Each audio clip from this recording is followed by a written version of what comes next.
Well, thank you very much, everyone. Appreciate it. And good afternoon. I'd like to provide an update to the American people regarding the crisis on our southern border, and crisis it is. Illegal immigration affects the lives of all Americans. Illegal immigration hurts American workers, burdens American taxpayers, and undermines public safety and places enormous strain on our local schools, hospitals, and communities in general, taking precious resources away from the poorest Americans who need them most. Illegal immigration costs our country billions and billions of dollars each year. America is a welcoming country, and under my leadership, it's a welcoming country. We lead the world in humanitarian protection and assistance by far. It's nobody even close. We have the largest and most expansive immigration programs anywhere on the planet. We've issued 40 million green cards since 1970, which means the permanent residency and a path to citizenship for many, many people. But we will not allow our generosity to be abused by those who would break our laws, defy our rules, violate our borders, break into our country illegally. We won't allow it. Mass, uncontrolled immigration is especially unfair to the many wonderful, law-abiding immigrants already living here who followed the rules and waited their turn. Some have been waiting for many years. Some have been waiting for a long time. They've done everything perfectly. And they're going to come in. At some point, they're going to come in. Many cases, very soon. We need them to come in because we have companies coming into our country. They need workers, but they have to come in on a merit basis, and they will come in on a merit basis. The communities are often left to bear the cost and the influx of people that come in illegally. We can't allow that. There's a limit to how many people a nation can responsibly absorb into their societies. Every day, above and beyond our existing lawful admission programs, roughly 1,500 to 2,000 people try crossing our borders illegally. We do a very good job considering the laws are so bad. They're not archaic, they're incompetent. It's not that they're old. They're just bad. And we can't get any Democrat votes to change them. It's only the Republicans that are in unison. They want to change them. They want to make strong borders, want to get rid of any crime because of the borders, of which there's a lot. And we've done a great job with the laws that we have. We're moving in tremendous numbers of people to get out the MS-13 gangs and other gangs that illegally come into our country. And we're getting them out by the thousands. But this is a perilous situation, and it threatens to become even more hazardous as our economy gets better and better. A lot of the cause of this problem is the fact that we right now have the hottest economy anywhere in the world. It's doing better than any economy in the world. Jobs, unemployment, you look at any number. Right now, we have more workers than any time in the history of our country. We have more people working, which is a tremendous statement. More people working than at any time in the history of our country. And people want to come in, and in some cases, they want to take advantage of that. And that's okay, and we want them to come in, but they have to come in through merit. They have to come in legally.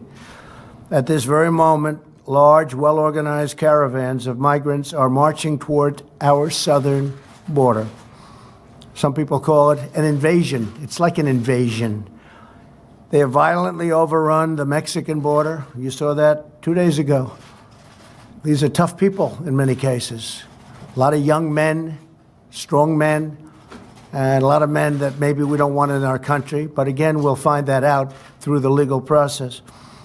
But they've overrun the Mexican police, and they've overrun and hurt badly Mexican soldiers. So this isn't an innocent group of people. There's a large number of people that are tough. They've injured, they've attacked, and the Mexican police and military has actually suffered. And I appreciate what Mexico is trying to do. So let me begin by stating that these illegal caravans will not be allowed into the United States, and they should turn back now because they're wasting their time. They should apply to come into our country. We want them to come into our country very much. We need people to help us with all of these companies that are coming in. We've never had anything like this. We have car companies coming in. We have Foxconn, so involved with the manufacturing of Apple products, coming in Wisconsin.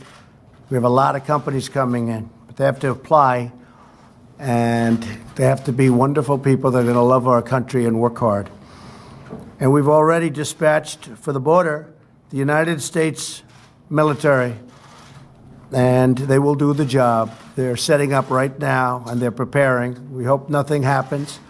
But if it does, we are totally prepared. Greatest military anywhere in the world, and it's going to be and is now in great shape, no longer depleted like it was when I took over as the President of the United States. The government of Mexico has generously offered asylum, jobs, education, and medical care for people within the caravan, but many members of the caravan have refused these offers, which demonstrate that these migrants are not legitimate asylum seekers. They're not looking for protection, because if they were, they'd be able to get it from Mexico. Mexico has agreed to take them in and encourage them to stay. But they don't want to stay. They want to come into the United States. So this is no longer safety, and asylum is about safety. Asylum is not a program for those living in poverty. There are billions of people in the world living at the poverty level. The United States cannot possibly absorb them all. Asylum is a very special protection intended only for those fleeing government persecution based on race, religion, and other protected status. These caravans and illegal migrants are drawn to our country by Democrat-backed laws and left-wing judicial rulings. We're getting rulings that are so ridiculous, so bad. They're writing the laws. Can't do that. Collectively known as an example, catch and release. It's a disgrace that we have to put up with it. These policies lead to the release of illegal aliens into our communities after they've been apprehended. But we're not releasing anymore. Big change as of a couple of days ago. We're going to no longer release. We're going to catch. We're not going to release. They're going to stay with us until the deportation hearing or the asylum hearing takes place. So we're not releasing them into the community. We have millions of people that over the years have been released into the community. They never show up for the trials. They never come back. They're never seen again. And those people, they know who they are. And we know a lot of where they are, who they are, and those people will be deported, directly deported. The biggest loophole drawing illegal aliens to our borders is the use of fraudulent or meritless asylum claims to gain entry into our great country. An alien simply crosses the border illegally, finds a Border Patrol agent, and using well-coached language by lawyers and others that stand there and trying to get fees or whatever they can get, they're given a phrase to read. They never heard of the phrase before. They don't believe in the phrase. But they're given a little legal statement to read. And they read it. And now all of a sudden they're supposed to qualify. But that's not the reason they're here. This merely asserts the need for asylum, and then often released into the United States, and they await a lengthy court process. The court process will take years sometimes for them to attend. Well, we're not releasing them into our country any longer. They'll wait for long periods of time. We're putting up massive cities of tents. The military is helping us incredibly well. I want to thank the Army Corps of Engineers. They've been so efficient, so good, so talented. We have thousands of tents. We have a lot of tents. We have a lot of everything. We're going to hold them right there. We're not letting them into our country, and then they never show up, almost. It's like a level of 3%. they never show up for the trial. So by the time their trial comes, they're gone. Nobody knows where they are. But we know where a lot of them are, and they're going to be deported. There are now nearly 700,000 aliens inside the United States awaiting adjudication of their claims. Most of these people, we have no idea how they got there, why they got there, and the number is actually going to be a much larger number as we look at all of the data. So if you look at just at a minimal number, it's the size of Vermont or bigger. And the overall number could be 10 million people, could be 12 million people, could be 20 million people. The record keeping from past administrations has not exactly been very good. As human smugglers and traffickers have learned how the game is played and how to game the system, we have witnessed a staggering 1,700 increase in asylum claims since the year 2010. They understand the law better than the lawyers understand the law. You have a lot of professionalism there. You have a lot of professionalism involved with setting up the caravans. You take a look at the way that's happening. Even the countries, you look at Honduras and El Salvador, and you look at what's happening at the different levels in different countries or what's happening on the streets. There's a lot of professionalism taking place, and there seems to be a lot of money passing. And then all of a sudden, out of the blue, these big caravans are formed and they start marching up. They've got a long way to go. On average, once released, an asylum case takes 3.5 years to complete. Think of it. Somebody walks into our country, reads a statement given by a lawyer, and we have a 3.5-year court case for one person. Whereas other people tell them, out, get out, just get out. Other countries, get out. We have a border, get out. We go through years and years of litigation because of the Democrats and the incompetent, very, very stupid laws that we have. They're the laughing stock all over the world, including the people that are marching up. They understand. But the difference is we're not allowing them in, and we're not releasing, and we're not doing any of the things that were done for so many years that really are terrible for our country. The overwhelming majority of claims are rejected by the courts, but by that time, the alien has usually long since disappeared into our country. So they never get to see the judge, they never get to have a ruling. They don't care because they're in the country and nobody knows where they are. All told, there are approximately 1 million aliens who have received final orders of removal. They've actually got final orders of removal. You don't have to go to a court anymore. The courts have already issued the orders of removal, and we've gotten a lot of them, but who remain at large in our country. So we're moving them out. This endemic abuse of the asylum system makes a mockery of our immigration system, displacing legitimate asylum seekers, and there are legitimate asylum seekers, while rewarding those who abuse or defraud our system, which is almost everybody. Everybody is abusing it and just doing things to our system which were unthinkable, I'm sure, even by the Democrats who were largely responsible for getting it done. These individuals disrespect the foundations of American government by voluntarily choosing to break the law as their first act on American soil. Furthermore, contained within this giant flow of illegal migration to our southwest border is the movement of illicit and deadly narcotics. It's in the southwest. Most of it comes in.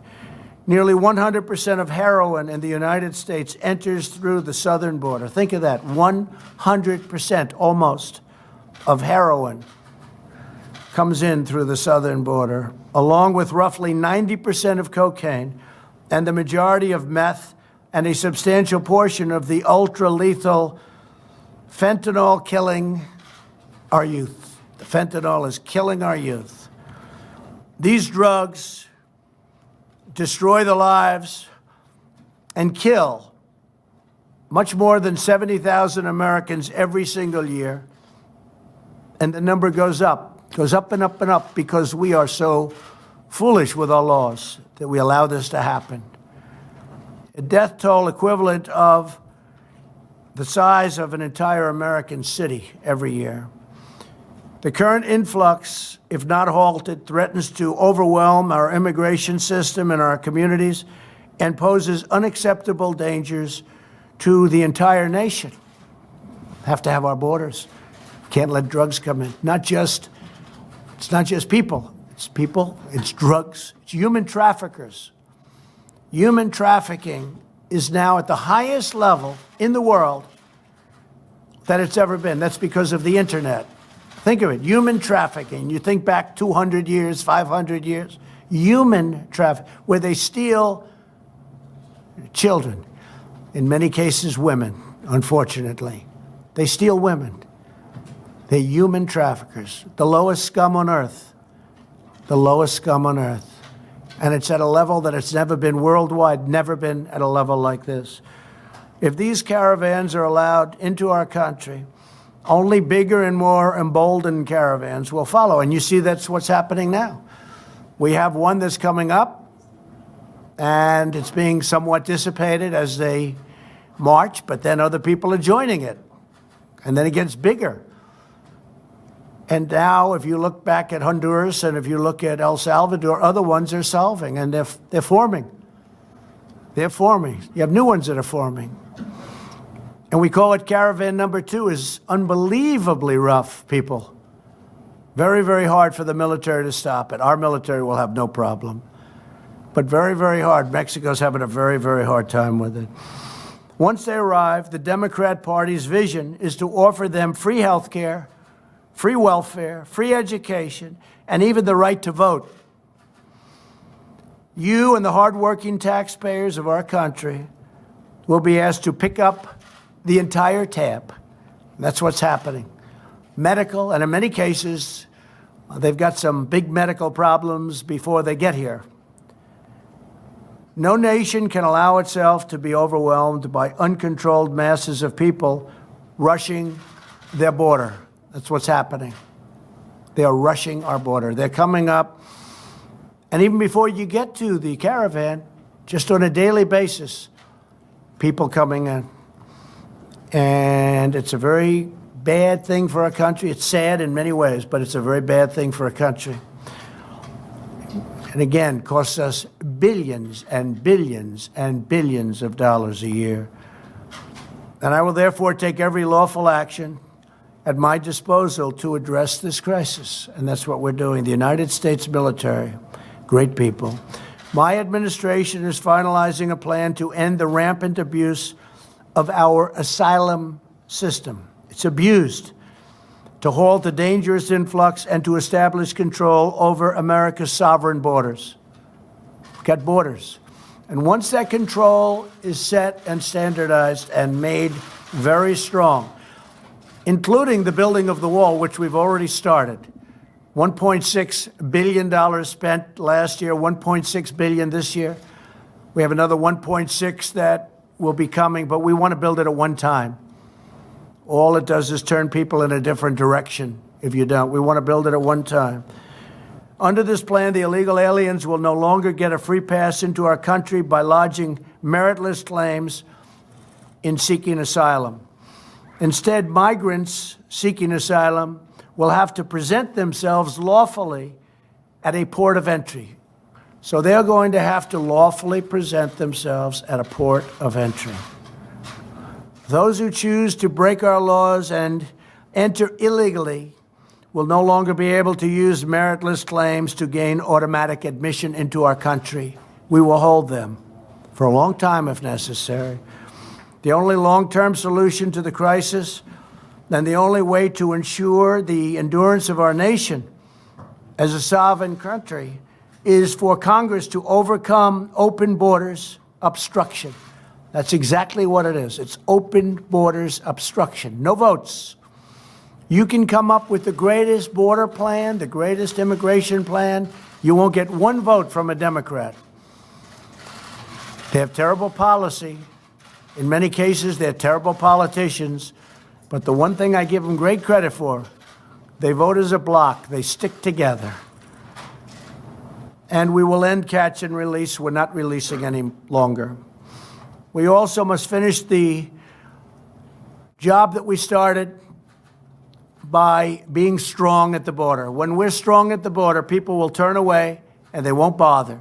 You will see in a year from now, or in certainly a period of time from now, despite our very good economy, which some of them come for that, I can't blame them for that. You have to do it legally. But you will see that the numbers of people trying to get in will be greatly reduced. But that can only happen if we're strong at the border. And the southern border is a big problem, and it's a tremendous problem for drugs pouring in and destroying our youth and really destroying the fabric of our country. There's never been a drug problem like we have today. And as I said, much of it comes from the southern border. So in the meantime, I will fulfill my sacred obligation to protect our country and defend the United States of America. And this is a defense of our country. We have no choice. We have no choice. We will defend our borders. We will defend our country. Thank you very much. Mr. President, what happens to the children then? If you're in catch and release, what happens to those children? Do they stay? We're working on a system where they stay together, but I will say that by doing that, tremendous numbers, you know, and under the Obama plan, you could separate children. They never did anything about that. Nobody talks about that. But under President Obama, they separated children from the parents.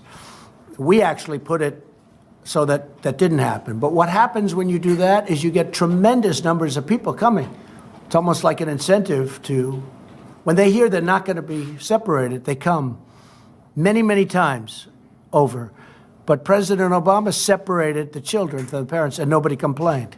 When we continued the exact same law, this country went crazy.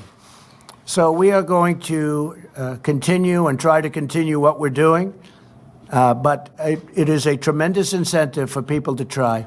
But it's going to be very, very hard for people to come into our country. So we think we'll be able to do that. How do you plan to them firing upon any of these people? Could you see? I hope not. I hope not. It's the military. I hope there won't be that. But I will tell you this, anybody throwing stones, rocks, like they did to Mexico and the Mexican military, Mexican police, where they badly hurt police and soldiers of Mexico, we will consider that a firearm. Because there's not much difference when you get hit in the face with a rock, which, as you know, it was very violent a few days ago, very, very violent. That break-in, it was a break-in of a country. They broke into Mexico. And you look at what's happening in Guatemala, just to mention Guatemala, along with El Salvador and Honduras. It's disgraceful that those countries aren't able to stop this, because they should be able to stop it before it starts. And the United States pays them a fortune. And we're looking at not doing that anymore, because why should we be doing that when they do nothing for us? You know. Jeff, go ahead. Mr. President, how is this plan going to be legal, considering current law? Oh, this is totally legal. No, this is legal. We're stopping people at the border. This is an invasion, and nobody's even questioning that. But in terms of your plans to change asylum, are you going to do this via executive order? No, you don't have to release. You can hold. The problem is, to hold people, you need massive facilities. It's the most ridiculous thing I've ever heard. Another country says, sorry, you can't come in. With us, we take their name, take their phone number, take their everything, and say, good luck. Only because we don't have the facilities to hold people. But we're building the facilities now. We're building massive numbers of tents, and we will hold them in tents. And you don't have to release them. They released them only because they didn't have the facilities to hold. Is there like an executive order that you're going to be releasing today? We will be doing an executive order sometime next week, yes. Executive order with both with ending catch and release and asylum? It's going to end. It's going to be talking about everything. It'll be quite comprehensive. Mr. Many President, of the things we've talked about today. Mr. President, so you're so just to clarify, you are speaking of in the tents, these family units that would arrive We have other of the facilities children. also. But what's happened is we are holding so many facilities, so many people, that our facilities are being overrun. They're being overrun. And we are putting up temporary facilities eventually people won't be coming here anymore when they realize they can't get through. So they will hold the children in those tents with their We will be parents. holding the family and the children together. Remember this, President Obama separated children from families. And all I did was take the same law, and then I softened the law. But by softening the law, many people come up that would not have come up if there was separation. What do you say to the critics who want, Mr. President, what do you say to the critics who think this is a political thing before the midterm? There's nothing political about a caravan of thousands of people and now others forming, pouring up into our country. We have no idea who they are. All we know is they're pretty tough people when they can blast through the Mexican military and Mexican police. They're pretty tough people. Even Mexico said, wow, these are tough people. I don't want them in our country. And women don't want them in our country. Women want security. Men don't want them in our country, but the women do not want them. Women want security. You look at what the women are looking for. They want to have security. They don't want to have these people in our country, and they're not going to be in our country. It's a very big thing. Yes. when you talk about finalizing a plan to end asylum, is this a plan that will be included in that executive No, people order? are going to have a chance to go for asylum. But if you look at the records, not very many people are allowed to stay once they go to court. But what happens is they were using asylum. First of all, they were told what to say by lawyers and others. Read this statement. You read the statement, and now you're seeking asylum. The whole thing is ridiculous, and we won't put up with it. President Trump, U.S. law and international law says that people who have valid claims have a right to seek asylum. So why would be? Well, why they're would going to go they to be? court. They're going to go to court, as crazy as it sounds. They're going to go, excuse me, ready?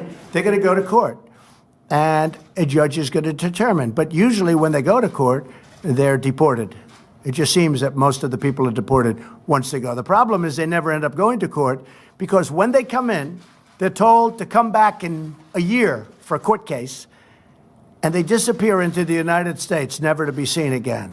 But the current laws But we're going doesn't to be, say about holding and they're people in given tent cities. deportation notices. We will be deporting those people. So we're not for a changing law, a changing Saying law. rock throwing like that in Mexico would be considered. We will fire. consider that the maximum that we can consider that because they're throwing rocks viciously and violently. You saw that 3 days ago, really hurting the military. We're not going to put up with that. They want to throw rocks at our military fights back. We're going to consider it, and I told them, consider it a rifle. When they throw rocks like they did at the Mexico military and police, I say, consider it a rifle. Jeff? Yes, separate topic, sir. Did you offer Heather Nauer the job of UN ambassador? No, she's under very serious consideration. She's excellent. She's been with us a long time. She's been a supporter for a long time, and she's really excellent. So she's under very serious. We'll probably make a decision next week. We have a lot of people that want the job, and there are a lot of really great people, but we'll be talking about that next week And sometime. did you see Oprah Winfrey's comments today? I didn't. What did she say? She was campaigning in Georgia at the same time that Vice President Pence was. At the same time as Excuse me, at the same time the Vice President Pence was encouraging people to vote and Well, that's okay. I mean, look, I was on Oprah's last week of her show. Oprah liked me very much. I've always liked Oprah. You know, Oprah's good, but the woman that she's supporting is not qualified to be the governor of Georgia by any stretch of the imagination. And I'll be in Georgia the next few days, and we have a tremendous, around Macon, we have a tremendous crowd already. Nobody has a crowd like we have because people want to see a great governor of Georgia. And I think Brian's going to be a great governor of Georgia. I think he'll be a fantastic governor. He's totally qualified. She is not qualified to be the governor of Georgia. She's not qualified. And Georgia's a great state. It's a great, great state. Take a look at her past, take a look at her history, take a look at what she wants to do and what she has in mind for the state. That state will be in big, big trouble very quickly. And the people of Georgia don't want that. Question? Received an update on an election integrity. Can you say for a fact that our elections are Yeah. I just met with the FBI, with Chris, and the Justice Department, and with Secretary Nielsen, and they've spent a lot of time and effort and some money on making sure that everything with respect to the election coming up in 5 days is going to be perfect and safe. There will be hopefully no meddling, no tampering, no nothing. And we spent a lot. Now, President Obama had the chance to do that in September before 16, but he chose not to do that because he thought Hillary Clinton was going to win. And while everybody agrees it didn't affect the vote at all, nevertheless, he could have done things that probably would have made it a little more obvious, a little clearer. But he was told by the FBI in September before the election in 16 about potential meddling or potential Russian meddling, and he did nothing about it. He didn't do that because he thought that Hillary Clinton would win. All right, one more. Are you optimistic that you can still get continuing resolutions from last December 7th for Homeland Security Monday? Do you think we're going to even if the Democrats take that? I think we're going to do very well in the election. I must tell you, if you look at the races, if you look at the Senate, which is very important, obviously. I'm leaving today. I'll be in Missouri, and I'll be touching down at a number of places over the next 5 days. But I think we're doing very well in the Senate, and I think we're doing very well in the House. The only problem is with the House, there's so many people. I'd like to stop for every one of them, but there's so many people. But I think we're doing very well in the House. I think people want to see strong borders. I think they want to see security. They want to see good health care. They want to see the things that we're providing. They don't want to have their taxes increased. We're decreasing their taxes. We just announced yesterday, you probably heard, Kevin Brady put it out, a reduction of tax. We're going for a reduction of middle income tax of 10%. The Democrats want to, double up your taxes. In some cases, you have to pay 3 times what you're paying right now in order to get bad health care. And so what we're doing is something that I think the people want, and I think we're going to do very well in the election, even though history says that whoever the president may be, it trends the other way. It certainly does seem that way, but nobody's ever been president that has the greatest economy in the history of our country. This is the greatest economy in the history of our country. These are the greatest unemployment and employment numbers in the history of our country. Nobody's ever had that to campaign with, so I do. Thank you all very much. I appreciate it. Thank you.